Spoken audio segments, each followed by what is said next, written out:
Assalamualaikum warahmatullahi wabarakatuh. Nama saya Ria Aulia Rahma, NIM 45. Di sini saya akan mempresentasikan tugas akhir saya yang berjudul pembuatan gigi tiruan sebagian lepasan resin akrilik dengan superposisi posterior rahang atas. Bab 1, pendahuluan. Latar belakang yang pertama adalah kehilangan gigi. Menurut Siagian 2016, Kit dan Bekal 2016, kehilangan gigi sebagian akan mempengaruhi banyak hal dalam diri seseorang, baik estetis, fungsi bicara, maupun fungsi pengunyahan. Penyebab kehilangan gigi sering disebabkan oleh faktor seperti trauma atau kecelakaan, penyakit periodontal, dan juga karies. Yang kedua adalah dampak. Menurut Siagian 2016, dampak dari kehilangan sebagian gigi akan berakibat terjadinya migrasi dan rotasi dari gigi yang tersisa, infeksi makanan, asimetri wajah, perubahan jaringan lunak pipi dan bibir, serta mengakibatkan resorpsi dan menipisnya tulang alveolar. Kondisi seperti ini jika tidak segera dibuatkan gigi tiruan akan menyebabkan terjadinya superposisi. Menurut Basudkar et al. 2018, superposisi adalah pergerakan gigi melebihi bidang oklusal normal.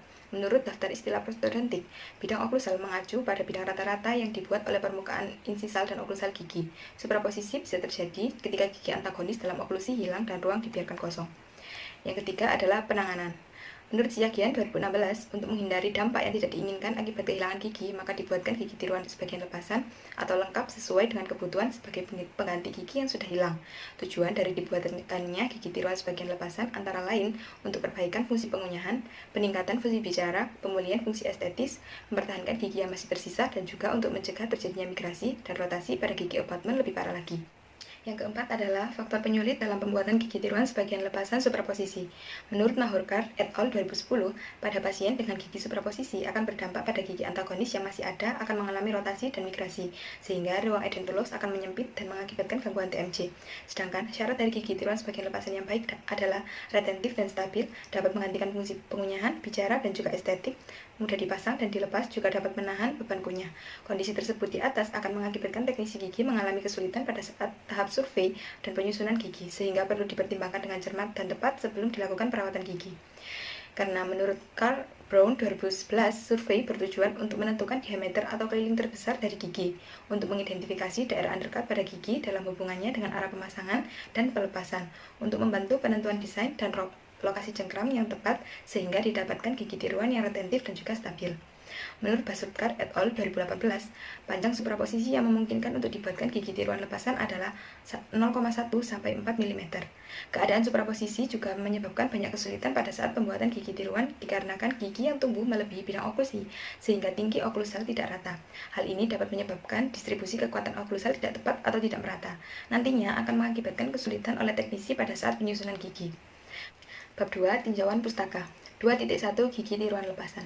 Menurut Wagner 2012, Mendoza 2012, gigi tiruan lepasan adalah suatu protesa yang menggantikan beberapa gigi yang hilang atau seluruh gigi asli yang hilang dengan gigi tiruan dan didukung oleh gigi, mukosa, kombinasi antara mukosa dan gigi yang dapat dilepas dan dipasang sendiri oleh penderita. Menurut Nalaswamy 2013, gigi tiruan lepasan dibagi menjadi dua, yaitu gigi tiruan lengkap lepasan dan juga gigi tiruan sebagian lepasan. Gigi tiruan lengkap lepasan adalah suatu protesa yang menggantikan gigi yang hilang satu rahang penuh pada rahang atas maupun rahang bawah, namun dapat dilepas dan dipasang sendiri oleh pasien. Sedangkan gigi tiruan sebagian lepasan adalah sebuah protesa lepasan yang menggantikan satu atau beberapa gigi yang hilang pada rahang atas maupun rahang bawah dan dapat dipasang dan dilepas oleh pasien sendiri. Selanjutnya, 2.1.1 Gigi tiruan sebagian lepasan.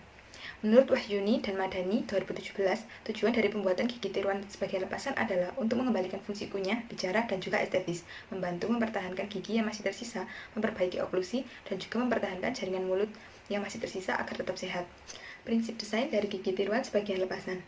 Menurut Robert and Looney 2011, Abel Komsan 2012, prinsip desain dari gigi tiruan sebagian lepasan meliputi hal-hal harus memperhatikan gigi yang masih ada, pemeliharaan jaringan, oklusi yang harmonis, kebersihan rongga mulut, ketahanan terhadap berbagai tekanan atau retensi dan stabilitas, meminimalkan elemen kerangka, yaitu meminimalkan minor konektor, base plate, dan lain-lain. Hal ini dilakukan agar gigi tiruan lebih higienis. Selanjutnya adalah komponen gigi tiruan sebagian lepasan.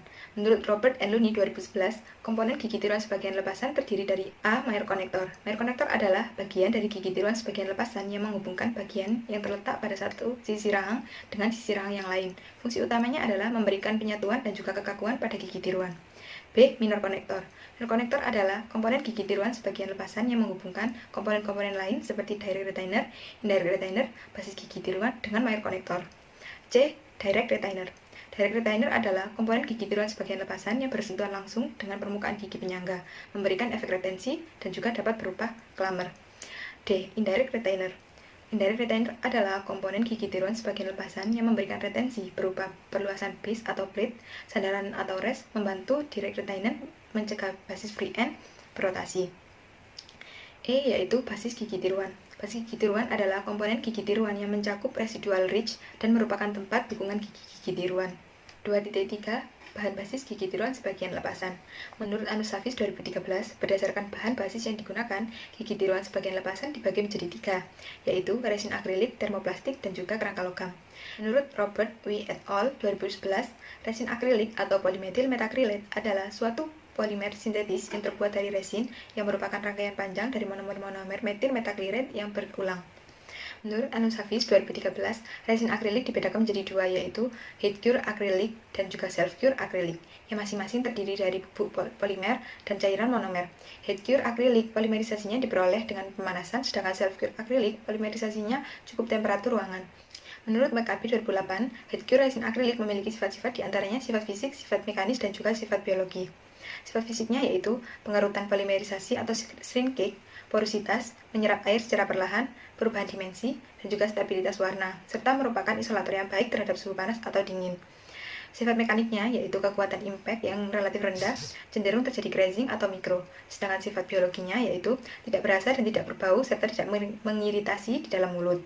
Tahapan polimerisasi menurut Anushafiz 2013. Tahap yang pertama adalah adonan seperti pasir basah atau sandy stage. Yang kedua, adonan apabila disentuh akan terasa lengket dan apabila ditarik akan membentuk serat atau stringy stage. Tahap yang ketiga sifatnya lengket dan siap untuk digunakan atau dog stage. Tahap yang keempat adalah adonan seperti karet atau rubber stage. 2.4 Supraposisi posterior. Menurut Basutkar et al. 2018, supraposisi adalah pergerakan gigi melebihi bidang oklusal. Menurut istilah-istilah prostodontik, bidang oklusal mengacu pada bidang rata-rata yang dibuat oleh permukaan insisal dan juga oklusal gigi. Menurut Ziagian 2016, supraposisi terjadi akibat hilangnya gigi antagonis yang disebabkan oleh faktor seperti trauma, penyakit periodontal, dan juga karies. Jika ruang dibiarkan kosong, maka akan mengakibatkan ekstrusi dan pergeseran dari gigi yang berlawanan pada ruang edentulous. Menurut Craddock dan Youngson 2004, Krenza et al. 2018, supraposisi dapat diklasifikasikan sesuai dengan panjang oklusal dari gigi yang mengalami supraposisi. Yang pertama A, ringan, di mana gigi supraposisi memanjang antara 0,1 sampai 1,5 mm. Yang B, sedang, di mana gigi supraposisi memanjang antara 1,6 sampai 3,5 mm. C, parah, di mana gigi supraposisi memanjang sampai lebih dari 3,5 mm melebihi bidang oklusal. 2.5 Tahap pembuatan. Pertama, menerima dan merapikan model. Model kerja dirapikan dengan cara menghilangkan nodul-nodul dan kemudian di trimming. Yang kedua, survei dan block out. Model kerja dipasangkan pada survey table, kemudian carbon marker digerakkan mengelilingi gigi yang akan disurvei. Pada tahap ketiga, pembuatan denture outline. Pembuatan denture outline bertujuan untuk mengetahui batas plat akrilik yang akan dikerjakan. Gusterjanti et al. 2019. Kemudian, pembuatan clamor. Clamor dibuat sesuai dengan desain yang telah ditentukan menggunakan kawat 0,8 mm. Clamor dibentuk menggunakan tang Adam, tang coil, dan juga tang 3 jari. Abbas 2017. Tahap kelima, pembuatan lempeng dan galgit. Lempeng dibuat sesuai dengan denture outline yang telah ditentukan dan kalengan gigit dibuat 1 mm lebih tinggi dari puncak cups yang masih tersisa. Gusterjanti et al. 2019. Yang keenam, pemasangan model kerja pada artikulator. Sebelum dilakukan penanaman model pada artikulator, model kerja difiksasi agar tidak terjadi perubahan. Ketujuh, penyusunan anasir gigi. Meletakkan anasir gigi pada daerah tidak bergigi pada kalangan gigi yang sudah dibuat. Penyusunan gigi untuk bagian posterior disesuaikan dengan relasi gigi rang atas. Jika terdapat diastema yang cukup besar, maka diperlukan penambahan anasir disesuaikan dengan ruang yang ada. Sopova et al. 2017. Yang kedelapan, penanaman dalam kuvet. Setelah penyusunan gigi selesai, model kerja dilepas dari artikulator, kemudian cups dari gigi yang tersisa digrinding, kemudian diberikan gips keras. Proses ini bertujuan agar tidak terjadi undercut pada saat proses penanaman kuvet. Yang ke-9 yaitu boiling out. Memasukkan kuvet yang telah dipres ke dalam panci berisi air mendidih selama kurang lebih 5-10 menit. Setelah itu kuvet diangkat, kemudian dibuka. Sisa malam dibersihkan dengan air panas dan disikat sampai bersih. Yang ke-10 packing akrilik. Packing akrilik dilakukan dengan cara mencampur polimer dan monomer sesuai dengan aturan pabrik dalam wadah tertutup agar tidak cepat menguap hingga bisa mencapai dog stage. Anushafiz 2013. Selanjutnya, tahap ke-11 yaitu curing atau pemanasan. Pada proses ini, bertujuan supaya akrilik heat cure dapat berpolimerisasi. Anusapis 2013. Tahap selanjutnya yaitu deflasking. Deflasking merupakan tahap pelepasan model kerja dari dalam kuvet. Tahap deflasking mengetuk bagian sisi-sisi kuvet hingga kuvet terlepas dan didapatkan bongkahan gips. Kemudian gigi tiruan akrilik dikeluarkan dengan hati-hati menggunakan tang gips. Lalaswamy 2006. Kemudian tahap ke-13, gigi tiruan kasar. Gigi tiruan kasar pada model kerja setelah dilakukan deflasking, selanjutnya akan dilakukan proses pengerindingan. Finishing. Finishing yaitu merapikan gigi tiruan menggunakan matabur fissure freezer hingga didapatkan ketebalan basis gigi tiruan kurang lebih 2 mm. Lalaswamy 2006. Tahap terakhir yakni polishing. Pemulasan dilakukan menggunakan crayon dan juga brush putih. Dilakukan dengan sedikit tekanan sampai gigi tiruan halus dan mengkilap. Lalaswamy 2006. Bab 3 pembahasan. Yang pertama adalah tahap survei. Menurut Carl Brown 2011, survei merupakan tahap yang sangat penting pada kasus supraposisi karena adanya gigi-gigi abutment yang migrasi dan rotasi, sehingga akan menyulitkan teknisi dalam melakukan survei yang bertujuan untuk menentukan keliling terbesar dari gigi, untuk mengidentifikasi daerah undercut pada gigi yang hubungannya dengan arah pemasangan dan juga pelepasan, untuk membantu menentukan desain dan lokasi cengkram yang tepat, dan juga untuk block out undercut yang tidak diinginkan pada model. Selanjutnya, penentuan desain. Penentuan desain disesuaikan dengan garis fulcrum atau garis rotasi untuk menentukan direct retainer dan juga indirect retainer. Direct retainer berfungsi mencegah lepasnya gigi tiruan dan memberikan retensi pada gigi berupa cengkram, dan juga indirect retainer berfungsi mencegah perpindahan atau pergerakan basis menjauhi jaringan di bawahnya berupa perluasan plat dan juga occlusal rest sehingga didapatkan gigi tiruan yang retentif dan juga stabil. Lempeng dengan galangan gigit. Menurut Tamin et al. 2017, Kusdajanti et al. 2019, lempeng dibuat sesuai dengan danger outline yang telah ditentukan dan harus melekat tepat pada model. Galangan gigit dibuat 1-2 mm di atas oklusal bertujuan agar cetakan gigit tercetak pada saat dioklusikan. Pembuatan lempeng dan galangan gigit bertujuan untuk penetapan gigit sehingga penyusunan gigi lebih mudah. Menetapkan hubungan antar rahang dan menentukan dukungan yang sesuai untuk pipi dan bibir. Selanjutnya yaitu penyusunan gigi. Yang pertama, pemilihan anasir. Menurut OCW USU 2009 dan Gunadi HA 2012, ukuran gigi harus disesuaikan dengan ruang yang ada. Misal terjadi migrasi ke arah ruang edentulous yang kosong atau supraposisi. Hal ini menyebabkan ruang yang ada menjadi lebih kecil dari yang sebenarnya, sehingga pemilihan gigi disesuaikan dengan gigi sebelahnya atau gigi yang masih tersisa. Pemilihan dan penyusunan gigi tiruan sebagian lepasan harus dapat memperbaiki fungsi mastikasi, fungsi estetik, dan juga fungsi fonetik. Menurut Sopova et al. 2017, penyusunan gigi tiruan sebagian lepasan supraposisi harus dibuat seideal mungkin dan dibuat mengikuti lengkung gigi normal, tetapi tetap memperhatikan beberapa hal seperti inklinasi gigi, curve of Spee, curve of Monson, dan juga curve of Wilson.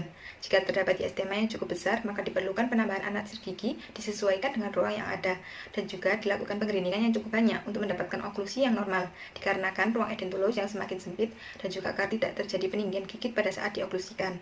Selanjutnya adalah packing akrilik.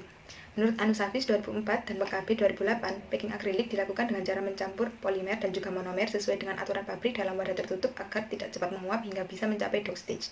Jika perbandingan antara powder dan liquid terlalu banyak powder, maka powder tidak akan terbasahi sehingga menyebabkan campuran menjadi kering. Hal ini akan mengakibatkan porositas dan juga permukaan gigi tiruan menjadi kasar.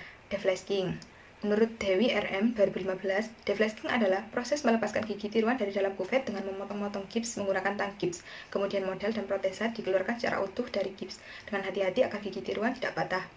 Selanjutnya adalah finishing. Menurut Dewi 2015, finishing adalah proses menghaluskan gigi tiruan yang telah dilepas dari dalam kuvet. Sisa-sisa gips dibersihkan dan menyempurnakan bentuk akhir dari gigi tiruan dengan menghilangkan sisa-sisa bahan akrilik pada batas gigi tiruan dan sekitaran gigi dengan menggunakan matabur, fissure, dan juga freezer. Kemudian, gigi tiruan dihaluskan menggunakan amplas dan juga rubber akrilik. Pemulasan dilakukan dengan felt cone dengan pumais pada daerah yang tidak berkontur. Setelah itu, menggunakan brush hitam dengan pumais pada daerah yang berkontur untuk menghilangkan guratan-guratan. Yang terakhir adalah polishing. Menurut Lalaswamy 2006, polishing merupakan tahap akhir dari pembuatan gigi tiruan. Pulas akhir dilakukan menggunakan brush putih dengan dicampur crayon dan juga air. Pemulasan dilakukan dengan sedikit tekanan sampai gigi tiruan nampak halus dan juga mengkilap. Bab 4. Penutupan. Kesimpulan, pada pembuatan gigi tiruan sebagian lepasan resin akrilik dengan supraposisi posterior yang atas dimulai dengan survei dan block out, kemudian membuat lempeng dan juga galgit, penanaman pada artikulator, pembuatan glamour, penyusunan gigi, penanaman dalam kuvet, membuang malam, packing akrilik, deflasking, hingga finishing dan juga polishing. Saran, Harus ada kerjasama yang baik antara dokter gigi dengan teknisi dalam pembuatan gigi tiruan sebagian lepasan resi akrilik dengan superposisi posterior atas, sehingga akan dihasilkan gigi tiruan lepasan yang retentif, stabil, dapat mengembalikan fungsi pengunyahan, bicara, estetika, dan berkualitas baik. Sekian dari saya, apabila ada salah mohon dimaafkan. Wassalamualaikum warahmatullahi wabarakatuh.